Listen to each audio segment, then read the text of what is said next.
Weewaawo gwe njogerako mulimi munnamateeka munnamawulire obulamu bwabwe nnyumirizaamu kubanga atuuse waatuuse lwakusalawo kukola na kumalirira nakugezaako ku challenginga abo balowooza nti yali tasobola ye Robert Kabushenga. Tukyagenda mu maaso ne programu Omuntuwabantu. Kati awo nga bwensinkana abantu bwenjiya biki tukozeeyo awo kagundi ka Miss Uganda kamu bubiri awo nsinkanye Pike. Kati Pike bweba Kigundu agenze mu parliament Pike aleese enkutu n'enkutu nga si wa mateeka ne bagaaka bafuneyo omuntu ali junior nga ali technical akola ku mateeka wayingirirawo Pike najjukira n'enkutu ne bagamba ne lwaki tetugenda tumubbayo mu monitor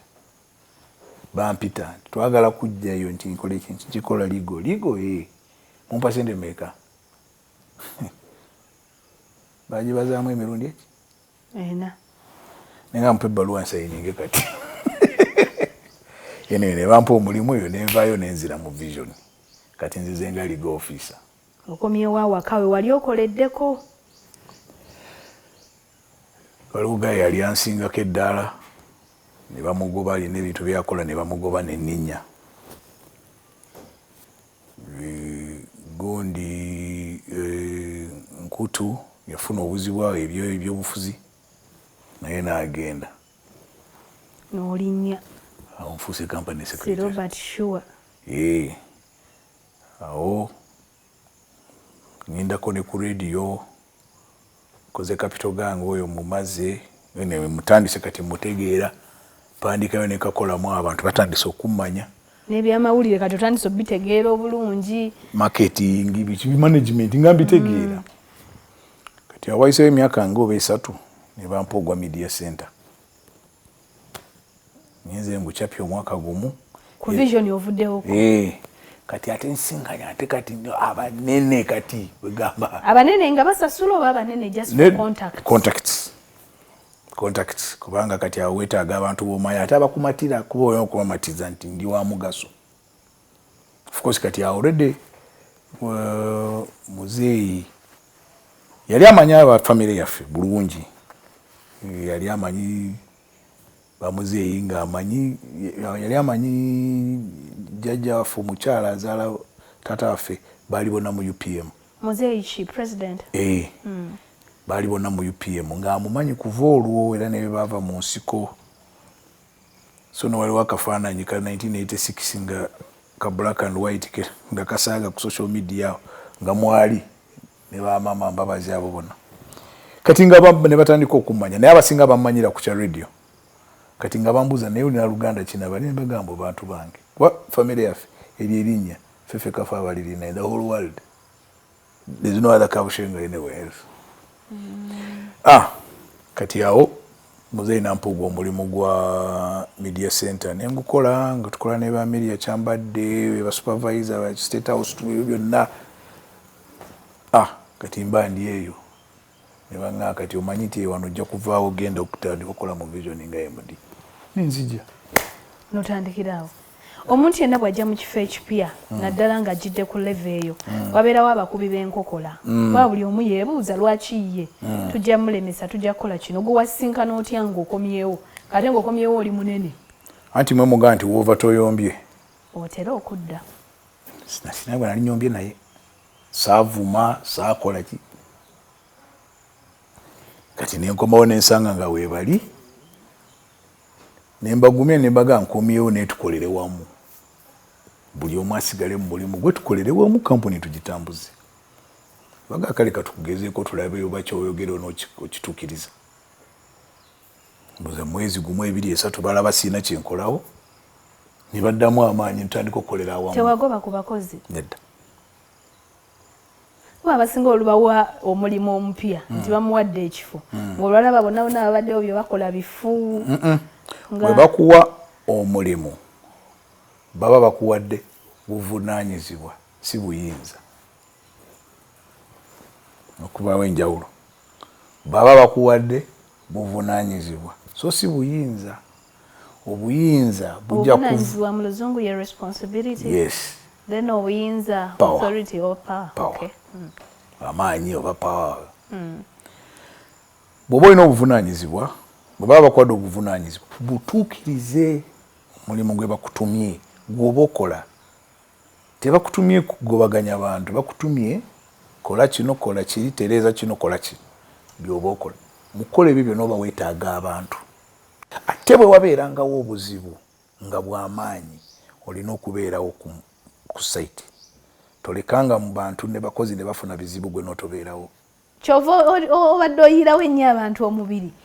bigenda okutuuka eno wansi nga byawe busedda. Yes. Kuba mwe mutamanyi waliwo ebintu byemugenda ne mukola ku TV yammwe eyo ne bavumanzi. Ne mwe temukimanyi. Mbyerabira 29 ku Bukedde Fama. Nze nkimirira eno eyo sibanyega kuba manyi nze ki nze wa buvunaanyizibwa. Ye ndyose nenkyogerako kati kimalire wano. 29 omuliro ogwo ogujjukira ne bagamba radio bagigale. Nali siriiwo nali ngenze South Africa. Ebintu bitambule nga bane kiki kiri Kampala kati edda nga ennyonyi eve South Africa evaayo saa 8 etuuka kuno 12 kitundu zigenda kuwera emu. Tuuke ku nnyonyi eyo kwaliko abantu abakulu baalinga 3. Tutuuse Kampala gabana ekyo kya Royal City ete kale neneegayirira abaana abakulu nga mundeke ngendereko mu konvoyi. Nange nenyunga ku konvoyi tuze bwe tutuuka e Makindye ekibuye ku roundabout batengeri gye baali abakulu ne bakwata ate kiri kiwanuwe ekidde Entebbe bo ne bayingirira eyo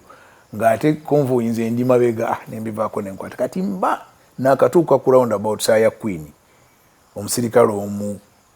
n'akuba essimu nangamba edda nkunoonya sikufuna ne mugana akava ku nnyonyi nagamba dde ndowooza weekweka naye nga nkunikweka ki nanga okakasa nti nakava ku nnyonyi nti oba oyagala buuza bagundi tubadde nawo nti kale rediyo yo wotobadde ebadde etukosa era mbadde mbagambye nkyaba gye bagiyita batya STL cable tiye nti nkoze eki ti bino nenga bantu omuliro nga mpamu essaawa zange nja kubikakkanya nti kale tujja kukeberako ku mukaaga ogw'emisana nti kale sebo nenoonya biiru nemugaba biiru mukola ki fenna olwo nga tulowooza tuweereza nnyo byamaanyi nenga asooka okuba music anti enkyalwa mukaaga kuba music ye katobaako kyoyogera tusooke tukakkanye embeera era kyekyatuukawo kati bawuliriza yabivuddemu basooka bakwatamu ba abbe mukwano gwange mwebe mwawo mukaboozi fene tusurvivingira awo era mbakumalayo olunaku lulala South baali batugadde baali bagenda baggalawo emirimu gyaffe ndozaawo gyali gigenda okukoma kubanga bannaffe tebaawummula si mwaka tegyali ebiri baawummulira ddala ebbanga baawummula ebbanga ddene awo nze ne mbajja ku kagundi era bingi byenkoze okubayamba naye anti temumanya tumanya n'olulala luneeno ngenda ne ngamba oba obwetowaaze buno wabuyigirawo oba obujjawa waliwo lwe baali bazize olupapula lwa Bukedde nga buli woyita ye ne bakulabulabi ng'oyambadde ka t-shirt oba ka shirt nga kaliko Vision Group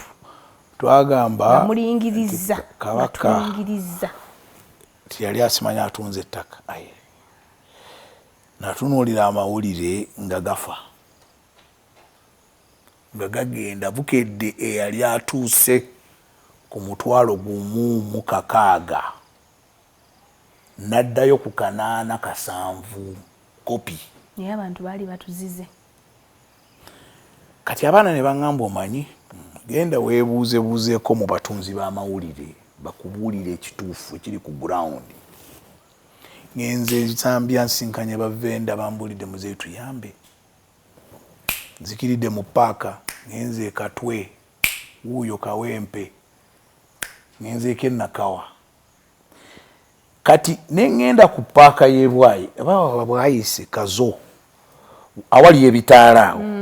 ovudde ku roundabout y'ebwayise ng'agende Kawempe awo wali ebitaala bw'okyama ekigenda oba kiba kigenda nabweru Eden Park awa waliwo taxi park awo waliwo oba ne paaka ya boda nengenda awo nensanga abaami nga batudde awo oyo Lwanga yankolera appointment ningenda nga abasewo nze kubeebuuzaako gwani mbanze Kabushenga baali batudde nakulubana bagatuula wano kyotulaba nti ffe twagala amawulire gaffe aga Bukedde tugagala nnyo era tugasoma olwokubiri tuddayeko abakyala batubanja senga nga tetulina ke tubawa n'olwekyo tuyambe genda ku rediyo yo genda weetondere Kabaka ekyo kyokka kimala tokola kirala kyonna